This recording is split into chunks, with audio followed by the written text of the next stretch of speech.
we briefed the flight, briefed the crews. You know, it's going to be a live hoist mission, possible swift water, and here's the grid. The obstacles on the ground during the hover, it was some real precision hover work. The power line in the way, the trees, and doing step downs to try to get the medic close to the patient as we can. They had to trust me to not do something manipulating the flight controls that would put them in a bind, get them in trouble, get them into the obstacles, or injure them in any way. And once we located the first two agents who had their boat had sunk, got Sir Adams on the jungle penetrator, and lowered him down. The weather was kind of a factor yesterday. There was probably only 10 feet between the power lines and the edge of the trees. Once I got down and was on the boat, we're actually standing on the side of a boat trying to hook this guy up with no slack in the cable, so I don't have any movement at all away from the aircraft. So every time the sucker moved, I would move. Thankfully, Mr. Mooka and Mr. Sayer on the controls, they were able to keep us pretty steady. The guys on the ground were, attached to the tree, so to keep from going down in the current.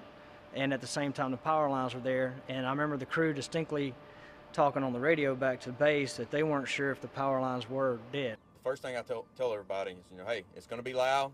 This is going to hook up tight, give me a big bear hug, and hold me all the way up. And they were ready to get out of there, and they're very happy to get up in that aircraft. Thank goodness that we're able to go out there and pick these guys up, because I don't know how long they could have stayed. That crew was one of the most complex that most people in the medevac career, they'll see in their whole careers. Well, the only thing that really compares to it directly was the hoist work and the rescues we did during Katrina. Once it's all over and you start thinking about what actually happened, it's real rewarding. Now, 1 year ago, that Thursday, the March 10th, is when we lost Mojo 6-9 in that terrible accident in Florida.